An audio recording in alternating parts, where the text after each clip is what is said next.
বাংলার হারানো মানচিত্রে লাল কালিতে লেখা কিছু নাম আছে, যেগুলো উচ্চারণ করলেই শির দ্বারা বেয়ে নেমে আসে এক অজানা শীতল স্রোত। সেসব নাম শুনলেই বুকের ভেতর কাঁপন ধরায় এক অদৃশ্য ভয়, যার উৎস ইতিহাসের অন্ধকার কোণে। সেই নামগুলোরই একটিতে রয়েছে মৃত্যুর নিঃশ্বাস, ভদ্রাসনপুর। এটি কোনো পরিত্যক্ত গ্রাম নয়, এটি এক জীবন্ত অভিশাপ, এক চিরন্তন আতঙ্কের প্রতীক। এখানকার মাটি যেন মৃতদের নিঃশ্বাসে ভেজা, বাতাসে লুকিয়ে আছে অদৃশ্য আহ্বান, যেখানে প্রবেশ করলেই জীবিতরা পরিণত হয় এক উৎসবের নীরব আহুতি, এক ভয়াল ভোজের শিকার। স্থানীয়দের মুখে যখন উচ্চারিত হয় এই নামটি, তাদের চোখে জ্বলে ওঠে প্রাচীন আতঙ্কের ছায়া, এক প্রজন্ম থেকে আরেক প্রজন্মে ছড়িয়ে পড়া সেই অভিশপ্ত ভয়। রাত নামলেই কুয়াশার আড়ালে অদৃশ্য কেউ কথা বলে, কেউ বা জ্বালিয়ে দেয় ভাঙা ঘরের উঠোনে এক মোমবাতি, যেন মৃতরা এখনো সেখানে বসে অপেক্ষা করছে নতুন কারুর জন্য। আর আজ যে গল্পটি আপনি শুনতে চলেছেন তা কোনো কল্পকাহিনী নয়, কোনো লোকগাথা নয়। এটি এক সাহসী সাংবাদিকের শেষ যাত্রার দিনলিপি, যার প্রতিটি শব্দ রক্তে লেখা, প্রতিটি বাক্য মৃত্যুর আর্তনাদে কাঁপে। তাহলে প্রস্তুত তো? চলুন আজ আমরা শুনি সেই গ্রামের নীরবতার ভাষা, যেখানে বাতাসে মিশে আছে অচেনা কান্নার প্রতিধ্বনি, আর মাটির নিচে চাপা পড়ে কাঁদছে শতাব্দী প্রাচীন কিছু স্মৃতি। যদি এখনো সাবস্ক্রাইব না করে থাকেন তাহলে এখনই করুন, কারণ এই গল্পগুলো শুধু শোনার জন্য নয়, তাদের কিছু মনে রাখার জন্যেও আসে। বেল আইকন অন করে রাখুন, না হলে তারা নিজেরাই চলে আসবে আপনার স্ক্রিনের ভেতর থেকে। Dark Bangla mystery. আমাদের গল্প শুরু হয় যখন আলো নিভে যায়। আকাশটা যেন মরে যাওয়া কোনো প্রাণীর কালো চামড়া দিয়ে ঢেকে গেছে। ভেতর থেকে গর্জন শোনা যাচ্ছে, কিন্তু কোথাও কোনো বজ্রপাত নেই। বাতাসে এক অদ্ভুত স্থবিরতা, এত নিস্তব্ধ যে নিজের নিঃশ্বাসের শব্দ অপরাধ বোধ জাগায়। রায়হান তার বাইকের হেডলাইট জ্বালিয়ে ভদ্রাসনপুরের দিকে এগোচ্ছিল। রাস্তাটা এত সরু যে দুপাশের গাছের শেকড়গুলো রাস্তার বুক চিরে বেরিয়ে এসেছে। মনে হচ্ছিল যেন কোনো অদৃশ্য হাত তার গাড়ির চাকা থামিয়ে দিতে চাইছে। এক মুহূর্তে বাইকের ইঞ্জিন হঠাৎ থেমে গেল। শব্দটা নিঃশেষ হতেই চারপাশের নিস্তব্ধতা যেন আরও ভারী হয়ে উঠল। বাতাস থেমে গেল, পোকামাকড়ের ডাকও হঠাৎ গিলে ফেলল কেউ। রায়হান নিচে নেমে স্টার্ট দেওয়ার চেষ্টা করল। তখনই সে প্রথমবার গন্ধটা পেল। না, এটা শুধু মোমবাতির জ্বলার গন্ধ নয়, না, এটা শুধু রক্তের ধাতব গন্ধও নয়। এর ভেতরে মিশে আছে কিছু পুরনো, পচা, যেন মৃতদেহের ভেজা ত্বক। সে নাকে হাত দিল, কিন্তু গন্ধটা যেন বাতাসে নয়, বরং তার ত্বকের ভেতর ঢুকে যাচ্ছে, রক্তে মিশে যাচ্ছে ধীরে ধীরে। হঠাৎ দূর থেকে শোনা গেল ঝিঁঝি পোকার ডাক, কিন্তু রায়হান থমকে দাঁড়ালো। এটা কোনো পোকামাকড়ের শব্দ নয়, এটা হাসির মতো, একটা বিকৃত ছেঁড়া হাসি, যেন গলার ভেতর থেকে কেউ রক্ত নিয়ে কাশছে আর হাসছে একসাথে। সে টর্চ চালালো। আলোটা গাছের কাণ্ডে পড়তেই দেখা গেল কাদা নয়, লালচে কিছু, যেন কেউ একটু আগেই এখানে কিছু টেনে নিয়ে গেছে। বাতাসের সঙ্গে কোথাও থেকে ভেসে এলো ফিস ফিস শব্দ, খুব কাছে, যেন কান ঘেঁষে। ফিরে যা, এখনো সময় আছে। রায়হান ঘুরে তাকালো, কেউ নেই। তবু কোথাও একটা ঠান্ডা নিঃশ্বাস তার ঘাড়ে লাগলো, এবং হঠাৎ সে টের পেল চার পাশের গাছগুলো একসাথে দুলছে না, বরং তার দিকে ঝুঁকে আসছে। তার টর্চের আলো হঠাৎ নিভে গেল, আর অন্ধকারের ভেতর থেকে এক কর্কশ নারী কণ্ঠ ফিসফিস করে বলল, ভদ্রাসনপুরে কেউ ফেরে না। একটা ঠান্ডা হাত যেন তার পায়ের কাছে ছুঁয়ে গেল। রায়হান চমকে উঠল, পিছিয়ে গেল, কিন্তু দেখতে পেল মাটির নিচ থেকে কিছু একটা নড়ছে। মনে হয় শেকড়, মনে হয় হাত। বাতাস হঠাৎ জমে গেল। আকাশের নিচে সে একা, নিঃশব্দ, আর সামনে দাঁড়িয়ে আছে ভদ্রাসনপুরের প্রবেশদ্বার। একটি ভাঙা সাইনবোর্ডে লেখা, মরিচা ধরা অক্ষরে, প্রবেশ নিষেধ। জীবিতরা ভিতরে প্রবেশ করলে আর জীবিত থাকে না। রায়হান টর্চের আলো জ্বালালো। আলোটা মেঝেতে পড়তেই সে প্রথমবার চোখ বলল সেই মেয়েটির দিকে। এক মুহূর্তে তার বুক চূর্ণ হয়ে গেল। মেয়েটির দেহ ছোট কিন্তু অদ্ভুতভাবে তীক্ষ্ণ, অন্ধকারের দিকে অদ্ভুত আকর্ষণ অনুভব করছে। তার মুখ নেই, কোনো মুখ নেই, শুধু মসৃণ ফাঁপা ত্বক। চোখ নেই, নাক নেই, মুখের স্থানে শুধু এক ভয়ঙ্কর ফাঁপা গর্ত। রায়হানের শরীর জুড়ে বরফের মতো ঠান্ডা ছড়িয়ে গেল, তার নিঃশ্বাস আটকে গিয়েছে। সে লক্ষ্য করল মেয়েটির হাতে একটি প্রাচীন পুতুল। পুতুলটি লাল সুতায় বাঁধা, আর মুখে খোদাই করা ছুরি, যার ফাঁক থেকে লাল রক্তের মতো তরল ঝরে পড়ছে। মাটিতে পড়েই হঠাৎ অদ্ভুতভাবে ঝকঝক করে নাচতে লাগল। রায়হান পিছিয়ে গেল। প্রতিটি ধাপ যেন মাটির গভীর থেকে উঠে আসা অদৃশ্য শক্তির জন্য বাধা হয়ে দাঁড়াচ্ছে। হঠাৎ তার পায়ের কাছে মাটি নড়ল। সে তাকালো, প্রায় অর্ধ মরুভূমির মতো মাটি ভেঙে উঠছে। ছোট ছোট হাড় ভাঙা হাত বেরিয়ে এলো, প্রথমে একটি, তারপর আরও একাধিক। হাতগুলো গা ছমছমে ভঙ্গিতে নড়াচড়া করছে, যেন মৃতদেহের অবশেষ জীবন্ত হয়ে উঠেছে, আর রায়হানের দিকে চিনে তাকিয়ে আছে। রায়হানের হৃদয়ে দ্রুত ধাক্কা খাচ্ছে। টর্চের আলো মেয়েটির দিকে ফিরল। এবার সে ধীরে ধীরে সামনে এগোচ্ছে। প্রতিটি ধাপের সঙ্গে বাতাসে এক অদ্ভুত ফিসফিসানি মিশছে, যেন কেউ তার নাম বলতে চায়, কিন্তু শব্দ ভাঙা, বিকৃত, একরকম শীতল আতঙ্ক ছড়াচ্ছে। মেয়েটির হাত আগায়। পুতুলটি এক মুহূর্তের জন্য হঠাৎ জীবিত হয়ে ওঠে। নিজের চোখ খুলে রক্তের মতো গর্ত থেকে ঝকঝক শব্দ বের করছে। রায়হান পেছনে হটল, কিন্তু এখন মাটির ভেতর থেকে বেরিয়ে আসছে অসংখ্য হাত। এগুলো শুধু হাত নয়, হাড়ের ভাঙা স্তূপ, ভয়ানক শক্তি ধারণ করছে। হাতগুলো রক্তমাখা, প্রতিটি হাতের আঙুলের নখ সুরের মতো ধারালো, এবং প্রতিটি ছোঁয়ায় রায়হানের শরীরে শিহরণ ছড়িয়ে দিচ্ছে। হঠাৎ মেয়েটি একটানা ফিসফিস করে। শব্দগুলো কোনো মানব ভাষা নয়, বরং অতি প্রাকৃত এক ক্যান্টি। তুমি এখান থেকেই দিতে পারবে না। রায়হান চিৎকার করতে চাইল, কিন্তু তার মুখ বন্ধ হয়ে গেল, যেন কেউ তার মুখের ভেতর হাত ঢুকিয়ে জিভ বাঁধল। টর্চের আলো হঠাৎ দুই দিক থেকে অন্ধকারে ঢুকে গেল। মাটি থেকে উঠে আসা হাতগুলো এখন তার পায়ের চারপাশে ভাঁজ নিয়ে দাঁড়িয়ে আছে। মেয়েটি ধীরে ধীরে সামনে এগোচ্ছে। তার হাতের পুতুল যেন কিছু ভয়ানক নির্দেশ করছে। রায়হান এখন বুঝতে পারল, মৃতদের এই ছোট মেয়ে নেতৃত্ব দিচ্ছে। এখন প্রতিটি নিঃশ্বাসে, প্রতিটি শব্দে তার চারপাশে অদৃশ্য চোখগুলো তাকিয়ে আছে। বাতাসে আছে মৃতদেহের গন্ধ, মাটিতে রয়েছে পচা হাড়ের নরম গন্ধ। রায়হান বুঝতে পারল, যদি সে এখান থেকে পালানোর চেষ্টা করে, মেয়েটি ও তার হাড়ভাঙা সৈনিকেরা তাকে কখনো ছাড়বে না। শুধু একটাই উপায়, সরাসরি মুখোমুখি হওয়া। কিন্তু তার হৃদয় জানে, এই রাতের শেষে সে হয়তো আর ফিরে আসবে না। রায়হান ভাঙা দরজার ফাঁক দিয়ে ধীরে ধীরে গ্রামে প্রবেশ করল। বাইকের হেডলাইটের আলোর অর্ধেক কুয়াশায় ঢেকে গেছে, আর অর্ধেক আলো যেন মাটির গভীরে লুকিয়ে থাকা ভয়কে আরও উন্মুক্ত করছে। প্রথমেই চোখে পড়ল, প্রত্যেক বাড়ির সামনে রাখা আছে কাঠের কফিন। কিছু খালি, কিছুতে আছে বিকৃত মুখ, মমি করা মৃতদেহ। চোখগুলো যেন জ্বলছে, কিন্তু জীবন্ত নয়। মুখগুলো থেকে ফিসফিসানি বের হচ্ছে, হাহাকার ভেসে আসছে, কিন্তু কোনো শব্দ নয়, শুধু আত্মার নিঃশ্বাস। রায়হানের হৃদয় দ্রুত ধাক্কা খাচ্ছে। প্রতি কফিন যেন তার দিকে তাকাচ্ছে। সে একটিতে নিকটে গিয়ে দেখল, মৃতদেহের ঠোঁট সামান্য নড়ছে, মনের ভিতর থেকে আওয়াজ তুলছে, তুমি ফিরে যাও, এখনো সময় আছে। শব্দটা শোনা মাত্র তার রক্ত জমাট বেঁধে গেল। হঠাৎ দূর থেকে কোনো বাড়ি থেকে বেজে উঠল এক ঘণ্টা ধ্বনি। শব্দটা প্রতিধ্বনিত হয়ে গ্রাম জুড়ে ছড়িয়ে পড়ল। রায়হান বুঝতে পারল, এটি কোনো সাধারণ ঘণ্টাধ্বনি নয়, এটি যেন একটি মৃতদের আহ্বান, একটি সতর্ক বার্তা, একটি অভিশপ্ত উৎসবের সূচনা। সঙ্গে সঙ্গে প্রতিটি কফিনের ঢাকনা নিজে নিজে উঠতে লাগলো। হঠাৎ খালি কফিনগুলো থেকেও কিছু অদৃশ্য শক্তি বের হয়ে আসে। অন্ধকারে নড়াচড়া, ছায়ার ছোঁয়া, সবই যেন জীবন প্রাণহীন হয়ে খুঁজে বেড়াচ্ছে। রায়হানের চোখ বড় হয়ে গেল। সে টর্চ উঁচু করে দেখল, কফিন থেকে লম্বা হাড়ভাঙা হাত বেরিয়ে আসছে। প্রতিটি আঙুল ভয়ানক ভঙ্গিতে নড়াচড়া করছে। হঠাৎ একটি আঙুল তার পায়ের কাছে আসে পড়ল, ঠান্ডা, আঠালো এবং অদৃশ্য শক্তি সম্পন্ন। তার চারপাশে বাতাসে শিশুদের কান্না, বিকৃত হেসে ওঠা এবং অজানা ফিসফিসানি ভেসে আসছে। কেউও নেই, কিন্তু সে প্রতিটি পদক্ষেপে শুনতে পাচ্ছে মাটির ভেতর থেকে মৃতদেহগুলোর হাহাকার। হঠাৎ রায়হান টর্চ ভরিয়ে এক বাড়ির দিকে তাকালো।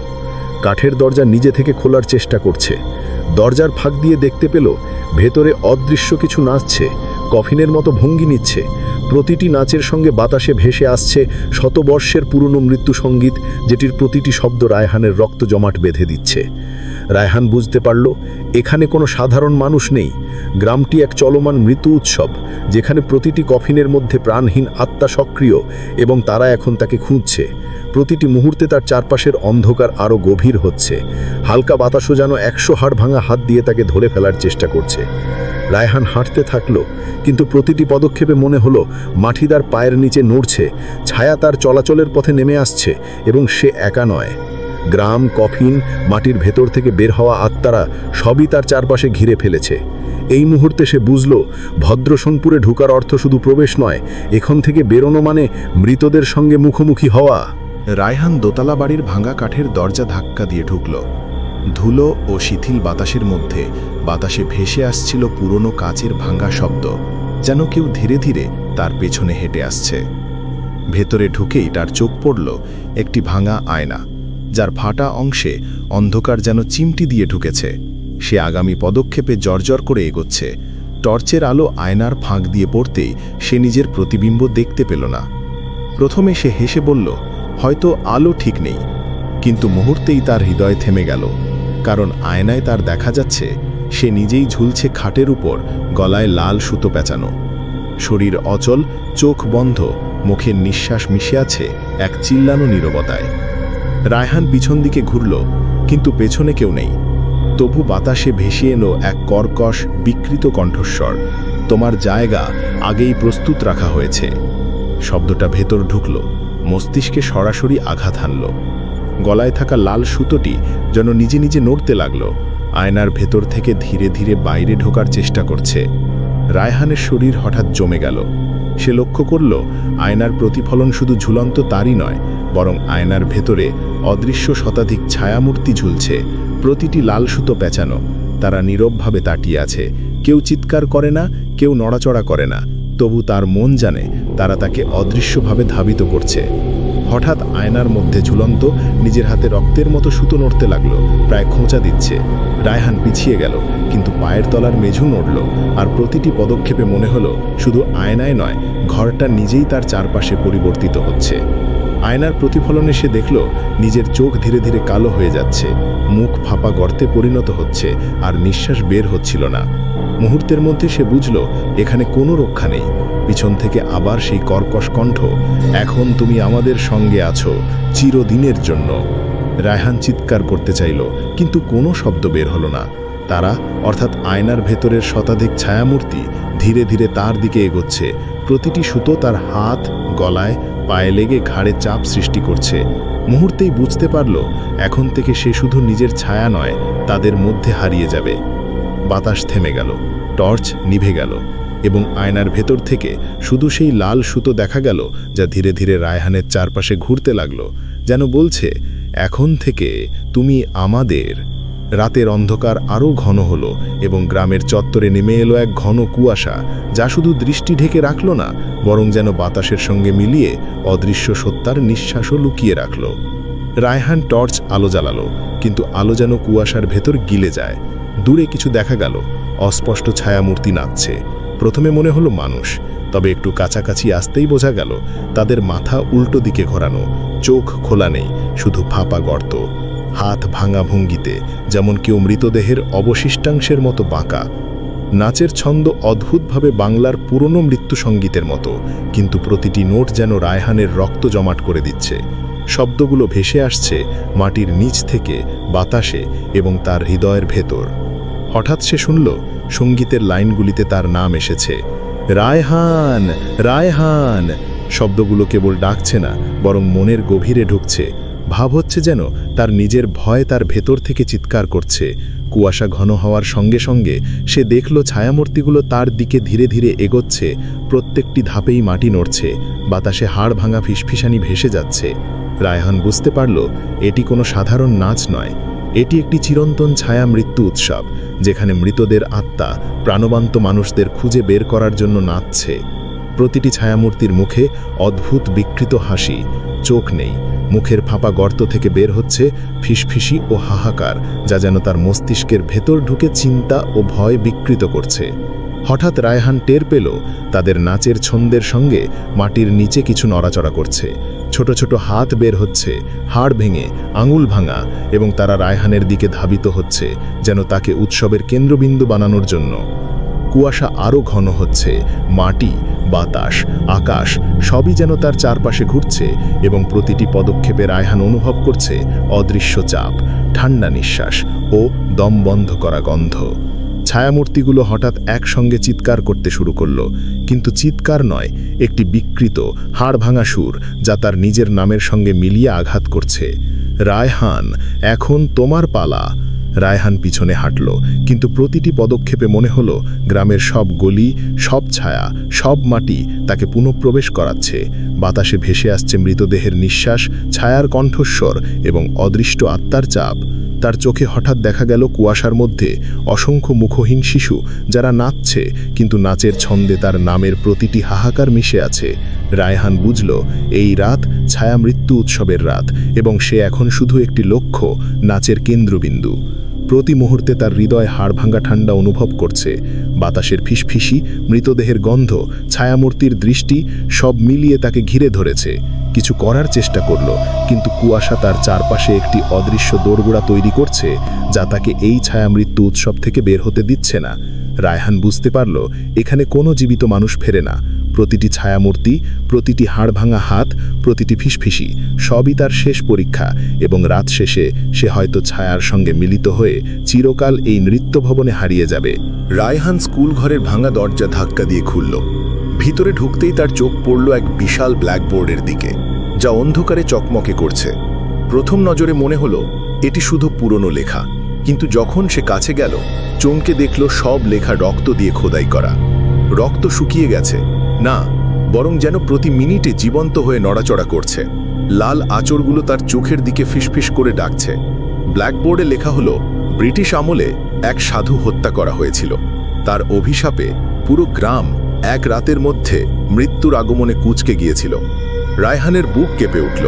সে বুঝতে পারল এই শুধু ইতিহাস নয়, প্রতি শব্দ, প্রতি রেখা, প্রতি ফিসফিসানি তাকে সতর্ক করছে।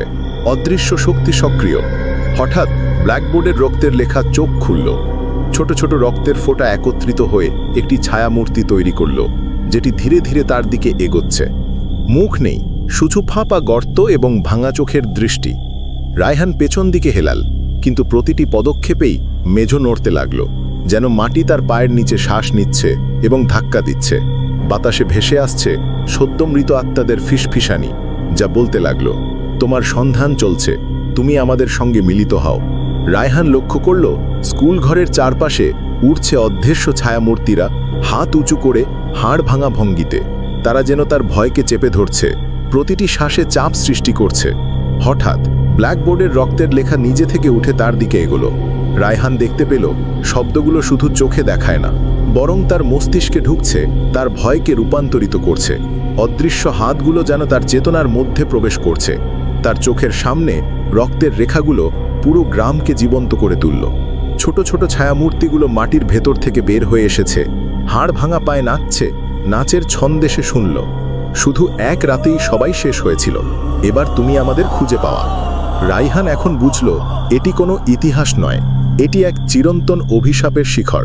প্রতি মুহূর্তে তার চারপাশে অদৃশ্য শক্তি তার দেহে ঢুকে শীতল ছোঁয়া ছড়াচ্ছে। বাতাসের ফিসফিসানি তার মনকে খুঁড়ে দিচ্ছে। মুহূর্তে তার পায়ের কাছে মাটি ফাটল ধরে, হাড় ভাঙা হাত বেরিয়ে এলো, রক্তমাখা এবং ফিসফিস করে ডাকছে। রায়হান টের পেল এই স্কুল ঘরই শুধু ইতিহাসের স্থান নয়, এটি চিরন্তন শিকারের কেন্দ্র। ব্ল্যাকবোর্ডের রক্তের রেখাগুলো ধীরে ধীরে তার দিকে মুখ ঠেকে নিল। রায়হান বুঝল যদি সে এখান থেকে বের হতে চায়, তার সমস্ত ভয়, আতঙ্ক এবং জীবন একসাথে ললাটে ধাক্কা খাবে। রায়হান কাঁপতে কাঁপতে ক্যামেরা চালু রাখল। প্রতিটি দমকানো নিঃশ্বাস যেন লেন্সের মধ্যে প্রবেশ করছে।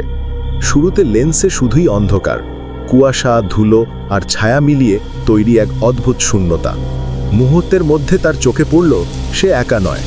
লেন্সের প্রতিফলনে দেখা গেল 15টি ছায়া মানব, যাদের শরীর অর্ধদেহ অদৃশ্য, অর্ধদেহ ধূসর ছায়ার মতো ঝুলছে। তারা নিঃশব্দে দাঁড়িয়ে আছে, হেসছে না, কিন্তু তাদের মুখের অদৃশ্য হাসির ছায়া পুরো কক্ষে ঘুরছে। রায়হানের রক্ত জমাট বেঁধে গেল। প্রতিটি ছায়া মানবের চোখ সম্পূর্ণ কালো, যেন তার আত্মার ভিতর দৃষ্টি প্রেরণ করছে। তার পায়ের তলার মেঝো নড়তে লাগলো। বাতাসে ভেসে এলো হাড় ভাঙা ফিসফিসানি, যা বলতে লাগলো, তুমি আমাদের খুঁজে পেয়েছ, এবার পালানোর কোনো উপায় নেই। হঠাৎ একটি শিশু আত্মা লেন্সের দিকে এগোতে শুরু করল। মৃদু কোমল ধ্বনি, কিন্তু এতটাই বিকৃত যে রায়হানের মন কাঁপতে লাগল।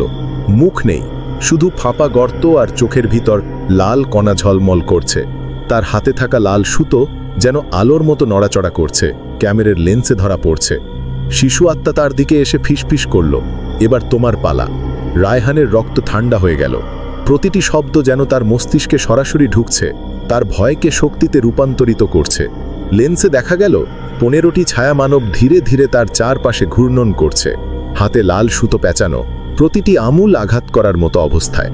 রায়হান পিছন দিকে গেল, কিন্তু মেঝো নিজে থেকে নড়তে লাগল, যেন মাটি তাকে তার চারপাশে বেঁধে রেখেছে। বাতাসে ভেসে এলো শিশু আত্মার ফিসফিসানি, বিকৃত হাহাকার এবং মৃতদের নিঃশ্বাস, যা মিলিয়ে একটি অস্পষ্ট কিন্তু হাড় ভাঙা আতঙ্ক সৃষ্টি করছে। ক্যামেরার লেন্সে দেখা গেল ছায়া মানবগুলো ধীরে ধীরে নরম আলোতে আলোড়িত হচ্ছে, কিন্তু তাদের কালো চোখ কোনো আলোকে ছাড়া দিচ্ছে না। প্রতিটি পদক্ষেপে মনে হলো ছায়ার হাতগুলো তার আত্মার মধ্যে প্রবেশ করছে এবং সে ধীরে ধীরে হারিয়ে যাচ্ছে তাদের নৃত্যভূমিতে। হঠাৎ শিশুটি লাল সুতোটা তার দিকে ছুঁয়ে দিল, ঠান্ডা, আঠালো এবং জীবন্ত শক্তি। রায়হান চিৎকার করতে চাইল, কিন্তু মুখ খোলার সঙ্গে সঙ্গে বাতাস তার গলার চারপাশে চাপ সৃষ্টি করল, আর শব্দ বের হতে পারল না। প্রতিটি মুহূর্তে সে বুঝতে লাগলো ক্যামেরা শুধু ছবি নিচ্ছে না, বরং তার আত্মা ক্যামেরার লেন্সে বন্দী হচ্ছে। ছায়া মানবগুলো ধীরে ধীরে তাকে ঘিরে ফেলল। তাদের অদৃশ্য নাচের ছন্দ রায়হানের মস্তিষ্কে বিকৃত স্মৃতি এবং ভয় তৈরি করছে। বাতাসে, ছায়ার মাঝে এবং লাল সুতোয় সবই একত্রিত হয়ে একটি চিরন্তন হাড় ভাঙা এবং রক্তমাখা উৎসবের প্রস্তুতি নিচ্ছে, যেখানে রায়হান একমাত্র লক্ষ্য। শেষে ক্যামেরার লেন্সে দেখা গেল শিশু আত্মা তার চোখের দিকে তাকিয়ে হেসে উঠল এবং ফিসফিস করল, এবার তুমি আমাদের সঙ্গে চিরকাল থাকবে। রায়হান টের পেল এখন থেকে সে শুধু একজন পর্যবেক্ষক নয়, এই ছায়ামৃত্যু উৎসবের অংশ। প্রতিটি নিঃশ্বাস, প্রতিটি ফিসফিসানি, প্রতিটি ছায়া মানব সবই তার জীবনের উপর চাপ সৃষ্টি করছে, আর ক্যামেরার লেন্স ধরে রাখছে এই চিরন্তন আতঙ্ককে।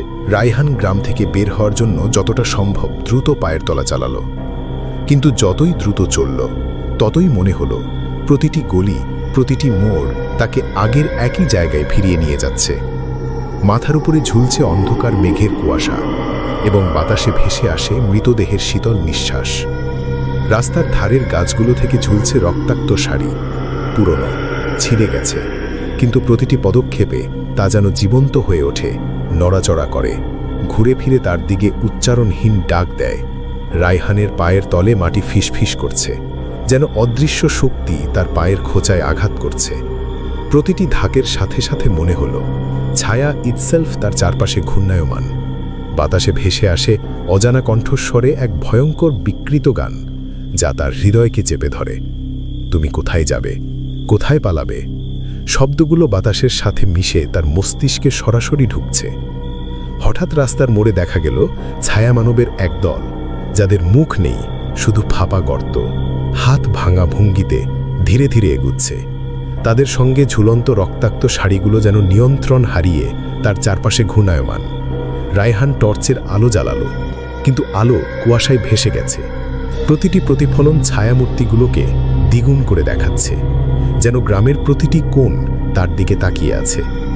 মাটির নিচ থেকে হঠাৎ হাড় ভাঙা হাত বেরিয়ে এলো, ঝাপটা দিয়ে তার পায়ের দিকে ছুঁতে চাইছে। সে লাফ দিল, কিন্তু মাটি যেন তার পদক্ষেপগুলোকে চেপে ধরে, ঘিরে ফেলে।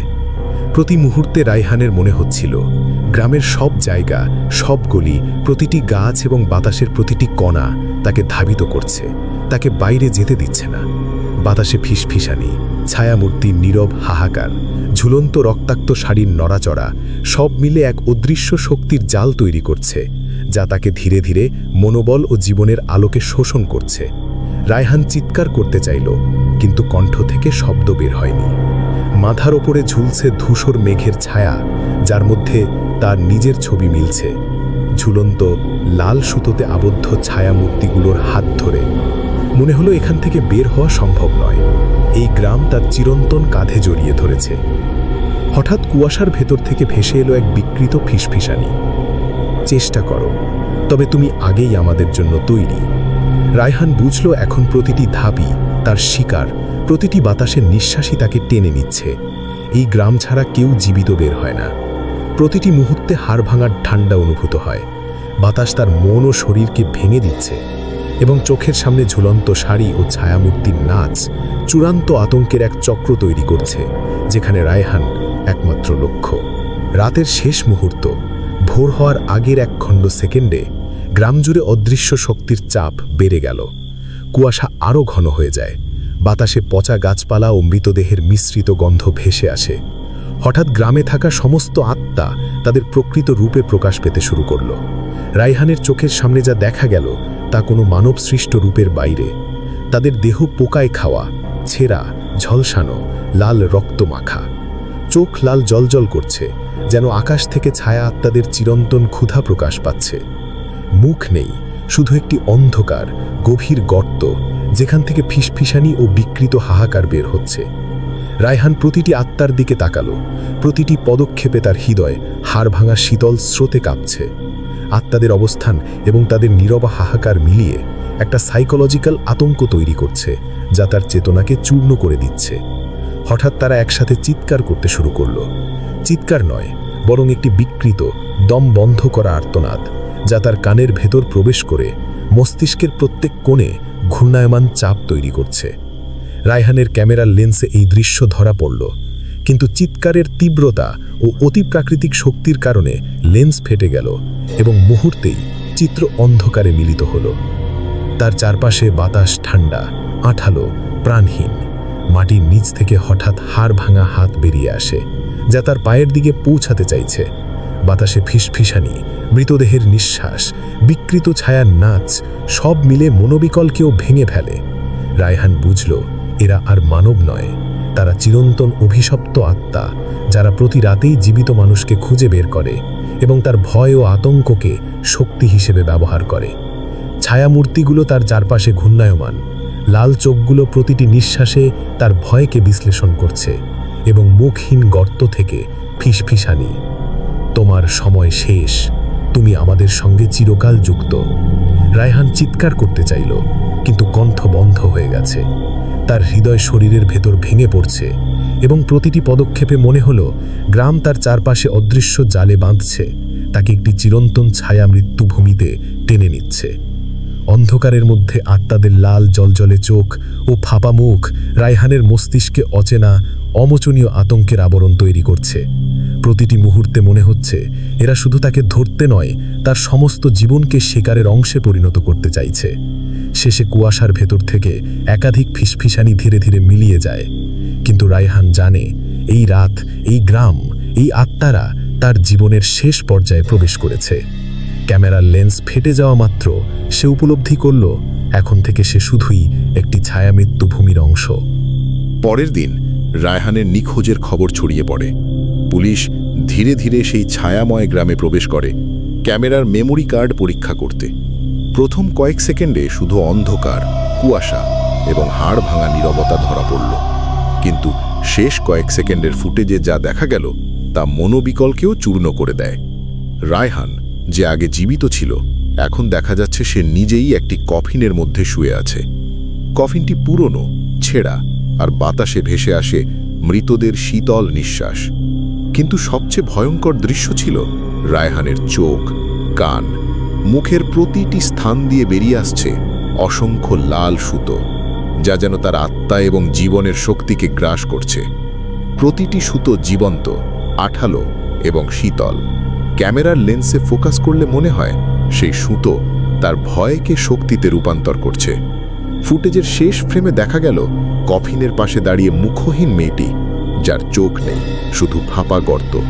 তার হাত ধীরে ধীরে উচ্চ করে নড়ছে এবং ফিসফিসানি ভেসে আসে, চলো, এখন থেকে তোমাও আমাদের সঙ্গে থাকবে। রায়হানের দেহ আর কফিনে সীমাবদ্ধ নয়।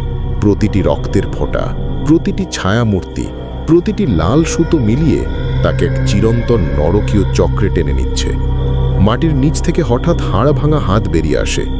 বাতাসে ভেসে আসে শিশু আত্মাদের বিকৃত ফিসফিসানি, ঝুলন্ত রক্তাক্ত শাড়ির নড়াচড়া এবং মৃতদের নিঃশ্বাস, সব মিলিয়ে এক অদৃশ্য শক্তির জাল যা তাকে গ্রামের চিরস্থায়ী বাসিন্দা বানাচ্ছে। ফুটেজের প্রতিটি ফ্রেমে রায়হানের মুখ চলমান আতঙ্কে বিকৃত, চোখ লাল, শরীর ঝাঁকছে।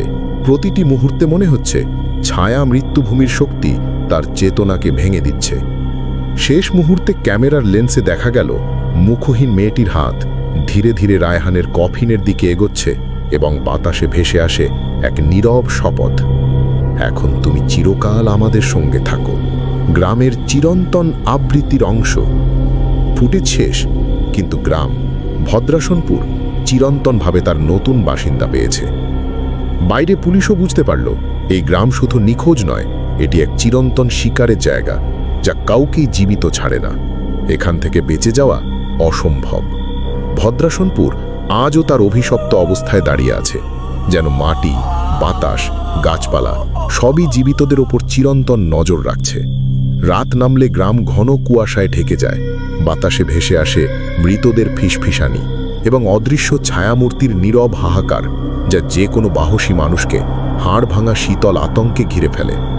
প্রতি রাতে গ্রামে যোগ হয় নতুন আত্মা, যারা আগের মতোই জীবিত ছিল, কিন্তু এখন ছায়া মৃত্যুভূমির চক্রে বন্দী। রায়হানের নিখোঁজ হওয়া আজও অমীমাংসিত, কিন্তু স্থানীয়রা জানে সত্য কি ঘটেছে। এ গ্রাম কাউকেই জীবিত ছাড়ে না। প্রতিটি গলি, প্রতিটি বাড়ি, প্রতিটি বাতাসের ফিসফিসানি এক চিরন্তন প্রলোভন ও মৃত্যু ভূমিকায় রূপান্তরিত, যা জীবনকে চূর্ণ করে দেয় এবং চেতনার গভীরে চিরন্তন ভয় ঢেকে দেয়। তাই যদি আপনি কখনো বাংলার কোনো অবহেলিত বা নিঃসঙ্গ গ্রামের দিকে যান আর সেখানে শুনতে পান একটি শিশুর কণ্ঠস্বর, ফিসফিসানি বা দূর থেকে আসা হাহাকার, যেমন চলো না, দেরি হয়ে যাবে, তাহলে এক মুহূর্তেও থামবেন না এবং কোনোভাবেই পিছু হটবেন না। কারণ সেই পথ শুধু ভিজিট করার নয়, এটি আপনাকে চিরকাল নিঃশব্দের ছায়া মৃত্যুভূমিতে টেনে নিয়ে যেতে পারে। গ্রামের ছায়ামূর্তি, ঝুলন্ত রক্তাক্ত শাড়ি, মুখহীন আত্মা, লাল চোখের বিকৃত ছায়া সব মিলিয়ে এক চিরন্তন অন্ধকারের জাল তৈরি করেছে, যা কোনো জীবিত প্রাণকে সততায়, ভয়ে এবং নিঃশব্দে বন্দী করে রাখে। আপনি যতই দূরে যেতে চেষ্টা করুন, গ্রামের অভিশপ্ত শক্তি সবসময় আপনার দিকে তাকিয়ে থাকবে এবং হয়তো কখনো আপনিও চিরস্থায়ী বাসিন্দা হয়ে যাবেন। ভদ্রাসনপুরের চিরন্তন হাড় হিম করা নিঃশ্বাস, ফিসফিসানি এবং ছায়ামূর্তির নাচ প্রতি রাত, প্রতি মুহূর্ত সবই আপনাকে সতর্ক করে, ভয় দেখায় এবং মনে করিয়ে দেয় যে মৃত্যুর ছায়া কখনো নিস্তব্ধ নয়। প্রিয় দর্শক, যদি আজকের এই ভদ্রাসনপুরের গল্প আপনার হৃদয়, মন ও শরীরকে কাঁপিয়ে তুলেছে, তাহলে মনে রাখবেন এটি শুধু গল্প নয়। প্রতি রাতেই অদৃশ্য শক্তি, মুখহীন আত্মা, লাল চোখের ছায়ামূর্তি এবং ঝুলন্ত রক্তাক্ত শাড়ি অপেক্ষা করে নতুন ভুক্তভোগীর জন্য। আপনি কখনো যদি কোনো নিঃসঙ্গ গ্রামে যান, শিশুর ফিসফিসানি শুনতে পান বা অন্ধকারে কোনো ছায়ামূর্তি হেঁটে যাচ্ছে মনে হয়, তাহলে দেখবেন না, ছোবেন না এবং পিছু হটুন। কারণ ভদ্রাসনপুর কাউকেই জীবিত ছাড়ে না।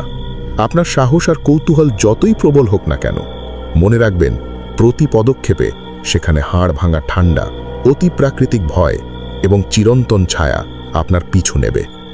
এখন সিদ্ধান্ত আপনার। আপনি কি শুধু দেখবেন, নাকি সেই অন্ধকারের মুখোমুখি হয়ে নিজের ভয়কে গ্রহণ করবেন?